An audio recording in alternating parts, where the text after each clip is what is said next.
guys, and welcome back to the channel. Today we've got a story from the Real Horror channel. If you've not checked it out, go over and check it out. The guy has given me permission to use his videos, which I thank him for very, very much. The title of this video is The Big Dipper Rollercoaster Crash. Let's check it out.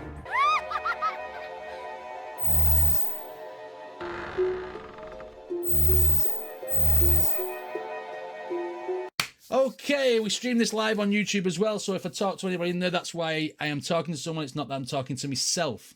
Okay, so the Big Dipper roller coaster crash. Let's get it.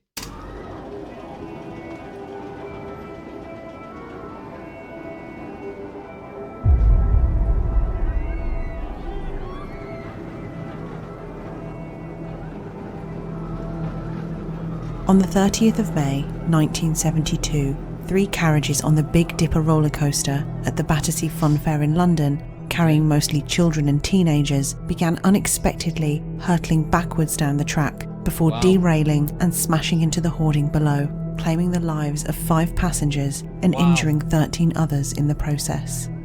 To this day, it remains the deadliest roller coaster disaster of all time. You think that, wouldn't you? You know, a roller coaster crash. You think how many roller coasters in the world? How many people are on them roller coasters? How many times something can malfunction? And yet one that killed 5 people is the deadliest one. I mean, you know, it mind boggles. There's so many roller coasters.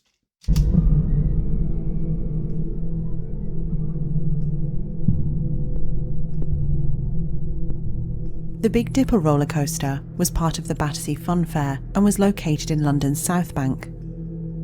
Initially installed as part of the 1951 Festival of Britain, a nationwide event designed to lift the spirits of the country, the fun fair element was kept on due to its popularity. And well, it's not hard to understand why. Despite its old-fashioned sounding name, the Battersea Fun Fair was anything but, because it was, as many have argued, one of the very first theme parks as we might understand them today, predating Disney by 4 years. The Battersea Fun Fair's design was somewhat novel for its time, employing exotic-looking architectural facades and fantastical elements to give the visitor a sense of being in another world entirely, even if that world had no basis in reality. Visitors could... That's interesting, that. The fact that it predates Disney, it's one of the first theme parks ever, because they wanted to create an escape for people. That's interesting. I like this. entirely, even if that world had no basis in reality. Visitors could step back in time to a fantastical medieval England and ride through Dragon Mountain. They could attend the races at Monte Carlo, go on a cruise around the world, marvel at a Mississippi-style showboat from which old-fashioned Kentucky-style music was played, or perhaps even ride a rocket ship heading straight to the moon. Look how old that looks. While the fairgrounds offered an almost endless opportunity to immerse oneself in pure, unadulterated escapism, of course, by far the most popular ride at the park was the biggest, a side-friction roller coaster known as the Big Dipper. Dominating the park's skyline and reaching heights of 15 metres, the ride frequently attracted exceptionally long queues and was a must-do attraction for young thrill-seekers, employing several steep drops and a section through a large, dark tunnel. By 1972, however, the ride was nearly half a century old, and while still extremely popular, it had gone through a number of repairs and redesigns. But see, that's it, because they don't have modern coasters back then. They just had like wood, and wood rots, and it's a fact. Extremely popular, it had gone through a number of repairs and redesigns. Coupled with alleged rampant mismanagement and a general lack of health and safety laws at the time, this once mesmerising ride had become a tragedy waiting to happen. It was a warm and sunny spring afternoon on Tuesday the 30th of May, 1972. Schools in the UK had just broken up for half-term, and so the Battersea Fun Fair was particularly busy, and the queues for the Big Dipper longer than usual as groups of children and teenagers waited their turn to board the ride. At around 2:30 p.m, 30 people, mostly children, boarded the 3-car train. As was common for some older roller coasters at the time, a brakeman would also be riding in one of the cars, because the ride's design required someone to manually slow it down before bends and as the ride came to an end. The ride began as normal, with the train being slowly winched up the hill by its haulage rope, making a distinct creaking noise as it went. while those in the queue were excitedly watching on, waiting for the inevitable drop. But as the train was being hauled up the first incline, just before the first peak, that haulage rope unexpectedly broke, and the entire train began going backwards down the track. As the train gathered speed, the brakeman desperately tried and failed to put the brakes on. Visitors who were there that day have described how, at this stage, I thought he was just trying to frighten us, then I saw his face, it was white and terrible, and I realised something had gone wrong. No shit. To put the brakes on. Visitors who were there that day have described how, at this stage, the crowds below began laughing because it seemed as though it was meant to happen, perhaps either as a deliberate prank played by the brakeman or an amusing but harmless ride failure. Even the passengers themselves thought, at least momentarily, that it was an elaborate prank designed to scare them. Sadly, neither was the case, and as the train continued to gain momentum over a distance of about 90 feet, laughs quickly turned to screams when the first car derailed as it made its way around the corner, jumping the rails and falling 15 feet. Wow. The other two cars then disappeared behind the wooden screens covering the entrance area, smashing into another stationary train and causing some of the wooden hoardings to collapse. As the accident happened, some passengers were flung out, leaving some hanging upside down over the railings and walkway area, and some lying on the floor in front of the crowds, having been flung into the air. The front carriage had crushed the carriages behind it, but itself had remained relatively undamaged and was still about 15 metres from the ground.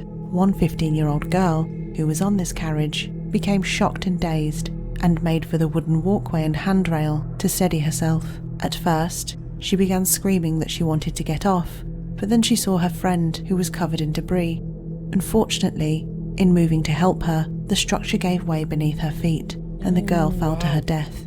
In the back cars, it had become apparent that... Oh, man.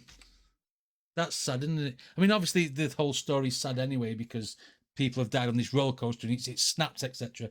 But someone's got out of it. Someone's had a chance to get away and going to help a friend. That's the worst story you can get on a horror story, when somebody goes to help someone and ends up a victim themselves. That's tragic. It's heartbreaking, that. Her feet, and the girl fell to her death. In the back cars, it had become apparent that several other children were being crushed. The scene quickly turned into one of complete chaos, as onlookers rushed to help those that were stuck under debris and the bodies of the other passengers, most of them children and teenagers. As emergency workers flocked to the scene, shockingly, the funfair quickly returned to normal as visitors continued to queue for rides and pop music blared through the park's speakers, even as the rescuers watched to free people trapped in the wreckage. Oh my God. I mean, I know health and safety was like hardly, well, non-existent back then, but you'd have thought still they'd have shut the fairground down while they investigated this and tried to help. Just kept like, oh, okay, there's been a crash over there, everyone get back on the other rides. Like, what? I mean, I wouldn't put my life in danger then. I'd be thinking, well, is that ride broke? Is that ride broke? Is, you know, how old are these rides? And stuff like that. Speakers, even as the rescuers worked to free people trapped in the wreckage. Tragically, all said and done, 5 children lost their lives, 3 on the scene and 2 later in hospital, and a further 13 were injured. I mean, when tragic, can't get the words out. When someone dies in these horror stories, you know, you feel for them, blah blah blah blah. One thing that resonates with me really, really, really badly is when it's kids that get killed for it. It's kids. I can't stand people harming kids. I can't stand stories about kids getting killed, if you like. It hits you different. And because I'm a dad myself, it just resonates differently, and it's your emotions go into more of an overdrive when you hear stories like this, I think. In the aftermath, there was only one question on everybody's minds. How could such a devastating accident happen at one of the UK's most well-loved amusement parks, and who was responsible? But surprisingly, in the days after the tragedy, nobody seemed to have any answers, not even the people in charge of the roller coasters themselves, who were careful to emphasise that monthly inspections of the Big Dipper were carried out by a qualified engineer. It wasn't long before... Hang on, he said she said monthly repairs were covered. This one said it's maintained every single morning. Inspections of the Big Dipper were carried out by a qualified engineer. It wasn't long before accusations began flying, and calls for a full-scale public inquiry soon dominated the pages of national newspapers. As the owners of the Big Dipper carried out their own private investigations on the matter, a full-scale public investigation was carried out. By the end of 1972, the public investigation had been completed and passed on to the Director of Public Prosecutions, and by February of 1973, a trial was underway, charging Frank Etches, the engineer responsible for its inspection, and the ride manager James Hogan with manslaughter. The findings of that trial would come to shock the nation. The inspectors involved in the inquiry found almost every aspect of the ride to be defective. 66 faults! Not surprised it got done for manslaughter. 66 faults, and they had people going. I mean, you won't get away with that today. I know standards are different, but I mean, wow. Inspectors involved in the inquiry found almost every aspect of the ride to be defective, reporting a total of 66 defects, 18 of them in the support of the structure. The ride was, quite literally, a death trap. Yeah. Let's briefly go over the main contributing factors so we can understand just how much of a show this really was. The first contributing factor was the unsatisfactory condition of the haulage rope that had snapped during the uphill incline. On top of this, the rope was found to be only partially engaged in the gripping device required for it to work effectively.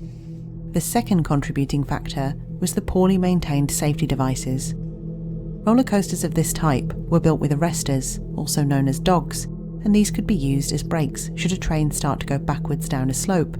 On the Big Dipper, 8 of these dogs should have been in place. So why didn't they work? Well, for a start, 4 were found to be missing. Of the 4 that remained, 3 were found to be defective, meaning that only 1 working arrestor was in place at the time of the accident.